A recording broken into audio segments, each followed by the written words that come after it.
Assalamualaikum warahmatullahi wabarakatuh. Di kesempatan ini saya akan mempresentasikan mengenai pengendalian penyakit buah secara efektif dan efisien pada tanaman padi.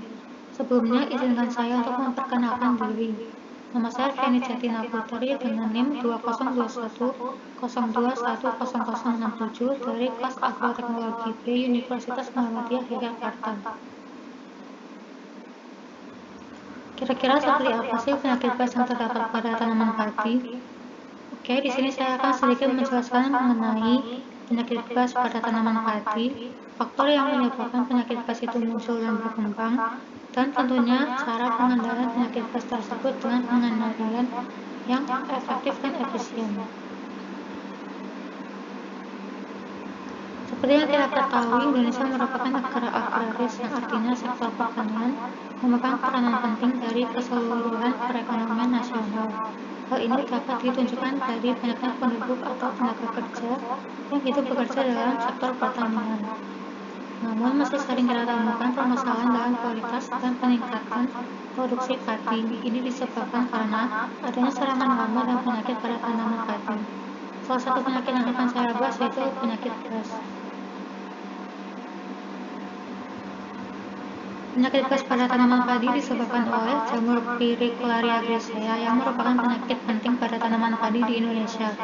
Jamur grisea mempunyai keragaman genetik yang tinggi dan sifat perkembangan seluler dan morfologi yang sangat adaptif pada tanaman padi yang diinfeksi.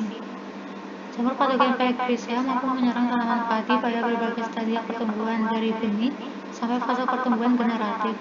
Pada tanaman stadium vegetatif, biasanya patogen menginfeksi bagian daun, disebut blast daun atau leaf blast. Pada stadium generatif, selain menginfeksi daun, juga menginfeksi leher mulai, disebut blast layer atau neck blast. Infeksi patogen juga dapat terjadi pada bagian buku tanaman padi yang menyebabkan batang patah dan kematian yang menyeluruh pada batang atas dari buku yang terinfeksi. Kerugian hasil akibat penyakit pest sangat bervariasi tergantung kepada varietas yang ditanam, lokasi, musim, dan teknik budidaya. Pada stadium vegetatif, penyakit pest menyebabkan tanaman mati, dan pada stadium generatif dapat menyebabkan kegagalan panen hingga 100%. Jamur Pyricularia grisea merupakan termasuk jamur yang mudah membentuk dan menghasilkan spora dengan cepat. Berikut beberapa faktor yang mempengaruhi perkembangan penyakit pest. Yang pertama, faktor lingkungan.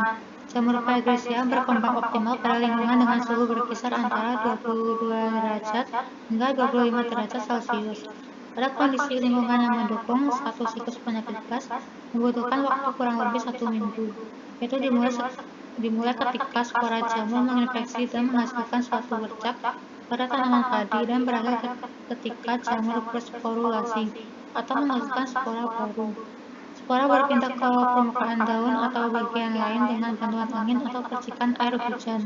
Spora menempel pada permukaan tanaman karena adanya perekat atau getah yang dihasilkan. Pertumbuhan hifa terus terjadi hingga menghasilkan bercak dalam waktu 3-5 hari setelah inokulasi. Jika sporulasi meningkat pada kelembapan relatif di atas 93%. Spora tidak terbentuk bila kelembapan relatif di bawah 93%.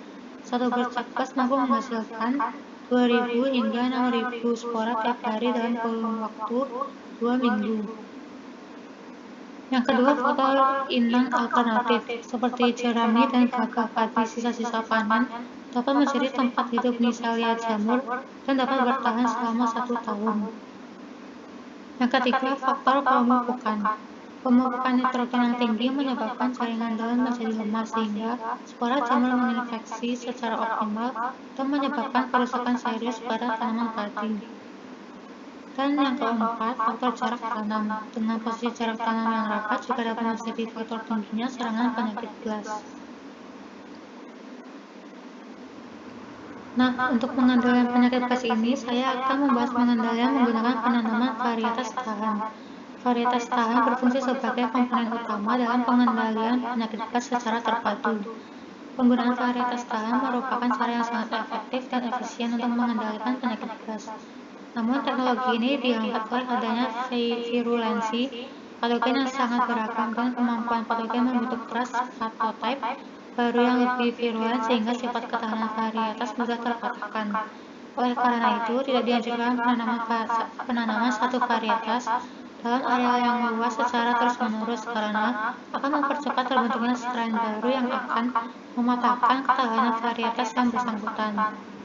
Dalam suatu hamparan dianjurkan ditanam beberapa varietas yang memiliki tingkat ketahanan yang beragam. Untuk mengendalikan penyakit yang disebabkan oleh patogen yang mampu membentuk ras baru seperti penyakit gas, taktik pergiliran varietas tahan perlu dirancang secara cermat agar dapat berfungsi dengan baik.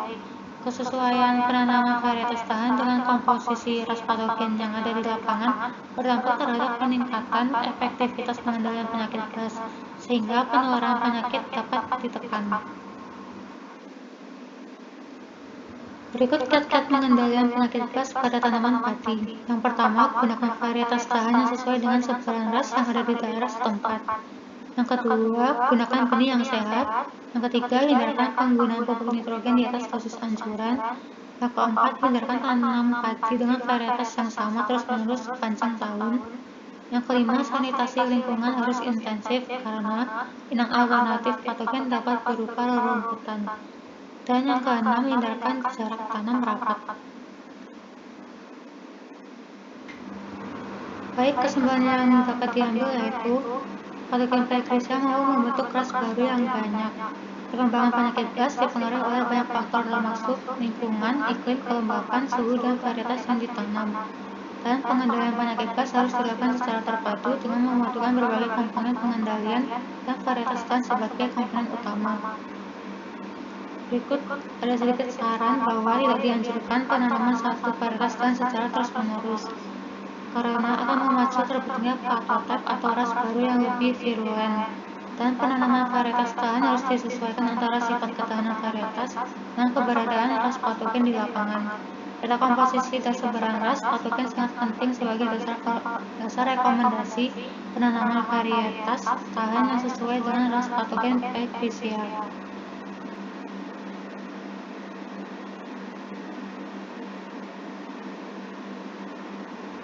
Sekian presentasi yang bisa saya sampaikan. Mohon maaf apabila ada kesalahan kata atau kalimat yang kurang sesuai. Terima kasih atas perhatiannya. Wassalamualaikum warahmatullahi wabarakatuh.